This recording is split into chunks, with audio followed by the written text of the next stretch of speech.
Hi, I'm Dr. Elliot Adam from ElliotOracle.com. I'm also the author of the best-selling Fearless Tarot and the award-winning Tarot in Love, Consulting the Cards and Matters of the Heart. Both books are published by Llewellyn. They're available online wherever books are sold, and they are an absolute perfect gift for the tarot lover in your life. I have some signed copies available on my website, ElliotOracle.com, if you're interested. It is time for this week's Oracle Reveal. So yesterday on my social media, I placed up a photo of 3 different animals, and I asked you to use your intuition and ask yourself which animal's calling to you, because that animal has your message. And the 3 animals were the mouse, the octopus, and the seagull. So if you're just joining me now, ask yourself which animal seems to be getting caught in your head, because that animal has your message. For those of you who picked the mouse, the card says you're overlooking some important details, so pay closer attention to what's going on. And mouse is all about the details. It's so small, it just kind of looks at each little nitpicky thing. And mouse can be important sometimes. Sometimes if we're signing a contract, or if we have to really pay attention to an agreement we're about to enter, or even if we have to pay attention to something that we're working on, a project, the mouse tells you that the details do matter.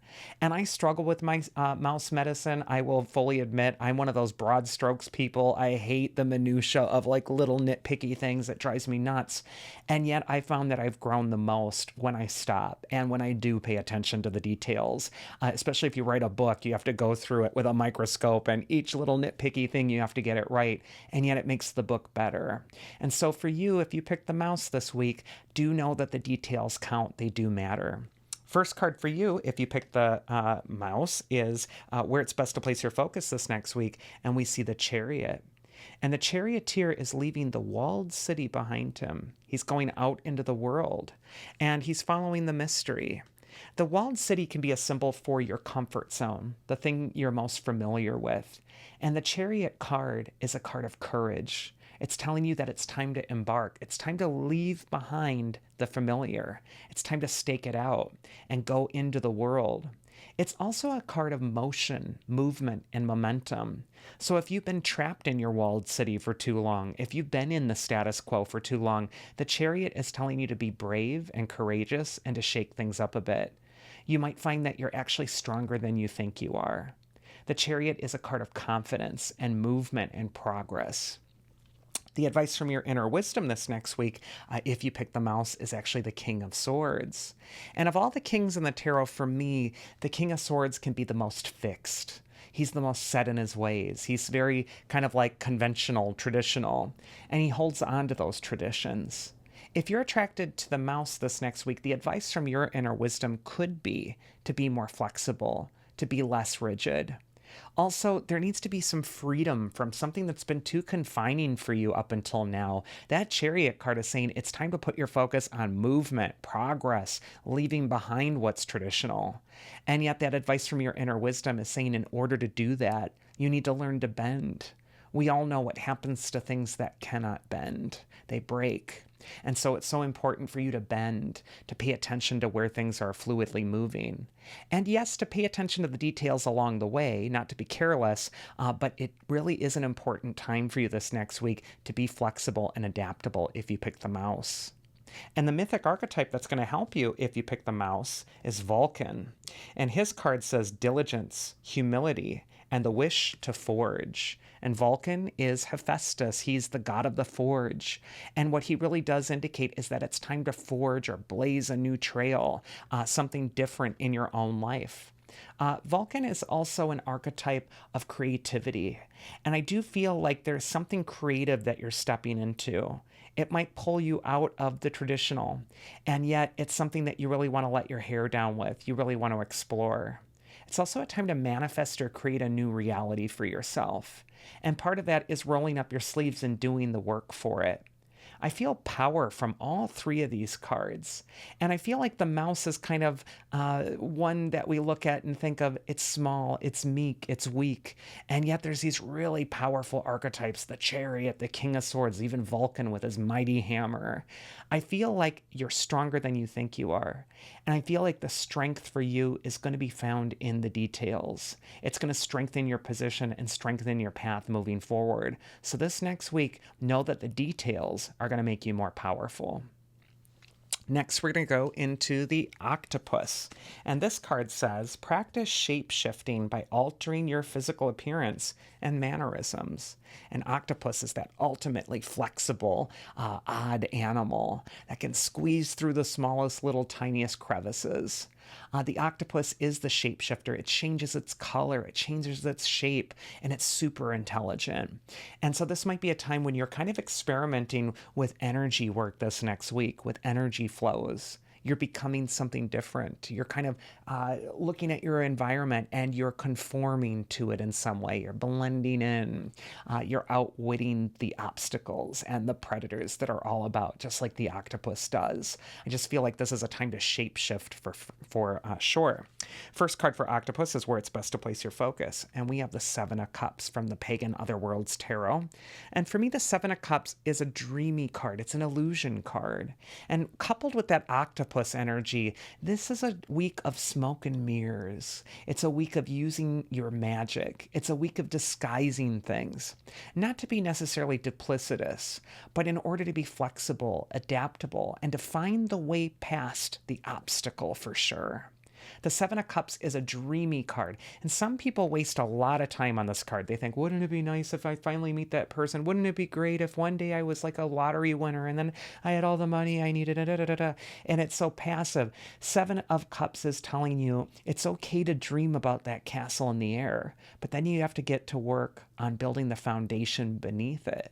So Seven of Cups for you with the octopus, I feel like the vision's there, but you're needing to be strategic in how you're implementing the vision, how you're bringing it down to earth, how you're creating it. It's a time to use your intelligence and use your wits, not just your wishes. And then the advice from your inner wisdom, if you pick the octopus, is the Seven of Swords reversed. Now, Seven of Swords is a card of strategy, upright or reversed. It can indicate, when life throws you lemons, sometimes you have to be strategic and find the way to make the recipe for lemonade. Seven of Swords reversed can indicate that there's a shifting sort of luck around you. If you've been on the bottom of the wheel and feeling unlucky up until now, Seven of Swords could say your luck could change for the better. But likewise, when the Seven of Swords comes up reversed, if you've been super lucky and enjoying a lot of things, this card tells you not to rely on luck alone. That luck can change very quickly. Also, 2 sevens. How powerful is that? 7 is an oracular number. On the 7th day of the new moon every month in ancient Greece, the Oracle of Delphi used to give her proclamations, and 7 is the number that's sacred to Apollo, the god of divination and prophecy. So there's little signs and signals available for you if you pick the octopus, if you're observant, and if you can kind of take those opportunities, those little signs and signals that you're getting, and make the most of them. Be strategic with your very big brain like the octopus is. The mythic archetype that's going to help you from the Oracle of the Celestial Deities, I'll leave a link to this deck in my description box, is actually Mars. And his card says passion, action, and the wish to persevere. And Mars is that fighting spirit. It never gives up. It's constantly forging ahead. Mars is telling you you can accept what life gives you, laying down, or you can accept what it's giving you and then find a way to be strategic in your battle to win the war, to win the battle. Also, this is an archetype of fighting for what you believe in and not giving up. And I feel like there's just this cleverness, this strategy that's required. You don't want to just go in swinging this next week. You really want to be thoughtful, mindful about how you're building that foundation beneath that lovely castle in the air that you see.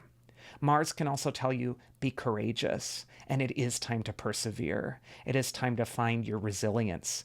And if life knocks you down, if luck changes, you need to dust yourself off and get right back up and get right back in there again. And then finally, we have the Seagull animal spirit. And the Seagull says, now it is time for deep emotional healing. I remember when I was a kid, it's a weird off-topic thing, but I wrote a poem about seagulls or a seagull. And I, the seagull, have white feathers and fly over the lake. It was like I was envisioning being the seagull, and I got to say it in front of the library and whatever. I just feel like the Seagull is a time of tapping into childhood, a time of tapping into a creativity, a talent. And it's also time for deep emotional healing by really accessing that wisdom that comes with you in the beginning from lifetimes before. When I think of oceans or the sea, I think of all the accumulated wisdom that you've gained lifetime after lifetime of coming back here.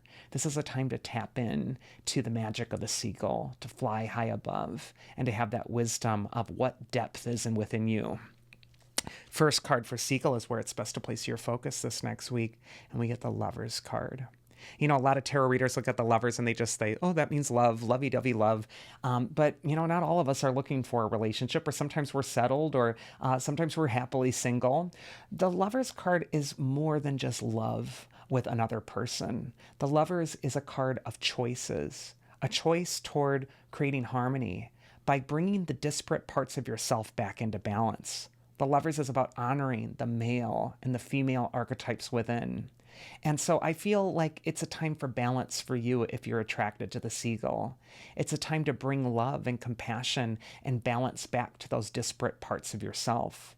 You're needing both your logical mind and your emotional, psychic, intuitive self as well. Both of these things are needing to be blended at this time. This is what's really going to help you open yourself to your higher consciousness, your higher self that flies high above the ocean. Next is going to be advice from your inner wisdom, and we have another major arcana card for the seagull in Justice. Both of the cards here, both the Lovers and the Justice card, are concerned with balance. They're concerned with bringing balance into your life. Justice is telling you that balance occurs when you're honest with yourself, when you're clear and direct and dispassionate. It's a card of also blending that masculine and feminine energy, quote unquote.